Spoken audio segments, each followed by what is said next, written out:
Coach's Room, the Inner Sanctum with Mark Neild, the coach of the Melbourne Football Club. Neildy, The Voice. Did you watch it last night? Oh, no. You missed it? Missed it. I've gone to the IQ. I'll have to watch it this evening. Absolute ripper. Was it good? Ripping show.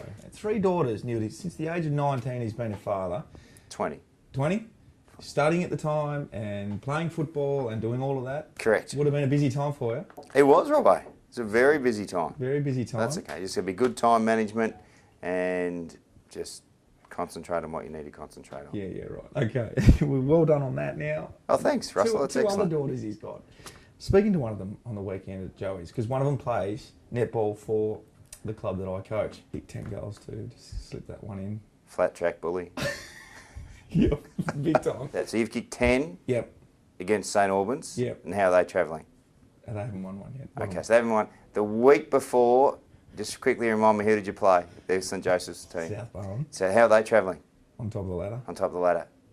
Did you play? No, well, it wasn't going so well, so I ran off and didn't play for the rest of the game. A bit tight in the hammy. No, so you've come off the ground, a little bit tight against the best side in the competition, couldn't go back in the ground. Yeah. And the next week against a developing side who as yet haven't won. Playing on an 18-year-old kid. You've kicked 10. Yep. Yep. Yeah. Yep. You've got to use what you can to get ahead in this world, Neildy, you know. Well, it's people like me that keep people like you grounded. Big time. Now, right. I want to talk about the kids again. The Melbourne Football Club kids played really well in Geelong. Now, I reckon a collective... went up when we heard that we're playing Geelong next week after the Saints game. Terrific effort there, but wow. We watched the game and I reckon I felt really confident the boys are starting to turn. Yeah, it was an interesting one in review. We were very disappointed. No one wants to get beaten by 40-odd points. Right? We're disappointed with that, and losing is not good, Robbo. No. And we're working extremely difficult to improve in some areas.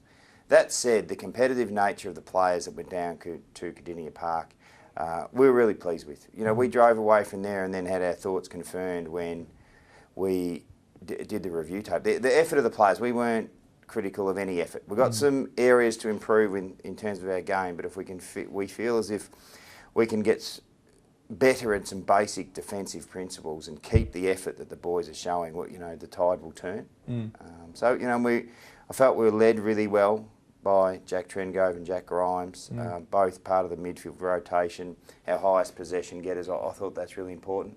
How important? I mean, they're the leaders of the club. Yeah. Obviously, the 2 captains and the leadership group, you'd be happy with their performance? Yeah, absolutely. The leadership group are doing a really good job and some key performances on the weekend. The 2 Jacks, James Frawley kept Tommy Hawkins to 1 goal. They had 60 inside 50s. Mitch Clark's performance. Nathan Jones, his work every week, and we thought that Cole Garland's performance across the halfback line was good, and Barty's had a really good year. So the leadership group is performing well, and again, Mark Jamar certainly gets his hands on the footy, and he's starting to have an influence away from the stoppage, which is an area that we want him to improve in. He's really trying hard. So we feel the group are being led really well. I remember when Neil Danaher came in as a new coach when I was a young lad. It took us a little while to figure him out and figure out his coaching style and his game plan. Do you feel that the players now, I mean, it's hard for you to answer that, but do you feel that they're starting to come to grips with what you're about and what the club's about now, and they're starting to put that performance on the track? Look, I do, and that stuff, their understanding of what coaches want can happen very quickly. It's when you're dealing with top-level performers that may have been playing a particular way and you want to say, right, hold that, we're going to go all the way back here and develop these basic fundamentals.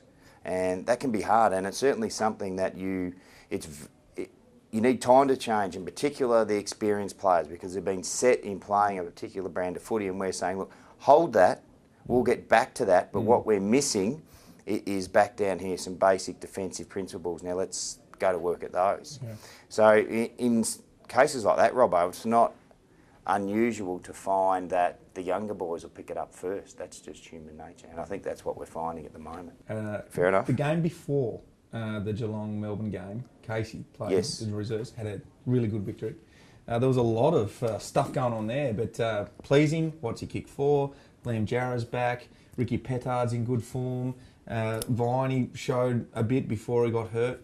You saw the game, you liked it? I did see the game. I did like it. There were some great individual performances, but there was a fair bit of ability for the Casey boys to stick to the way that Brett Lovett wants them to play. And I thought that was pleasing. Like Jack played well, Jack Fitzpatrick was good, young Jack Viney, he's a courageous little fella and played really well. We thought Blees did well. They all really played quite well. It's funny, a lot's been said about the game, but it's just amazing the media coverage that you now get. You're talking about a couple of incidents over a 2-hour period. Yeah. Like I watched the whole game and I heard someone talk about the game as spiteful. I couldn't disagree any stronger. We're talking about a couple of isolated incidents of which, that's footy. Football's a rough game. And it was a contact sport. Look at your nose, it shows, You've obviously had that busted a couple Oh, of times. you are an hilarious man. Some people tackled, others didn't. We've established that. It's also obvious that it hasn't affected his modelling career because where are we're we? going to get a cutaway of Mark Neal's first go at modelling. Check this out. Talk me through this. Is that that's the blue steel? That is. Isn't Yeah, it is. A bit of blue steel work, a little bit of image work. Yeah, I quite like it. That'll do. I love it. Great note to finish on. Thanks, Neil. Thanks, Robbo. See you, mate.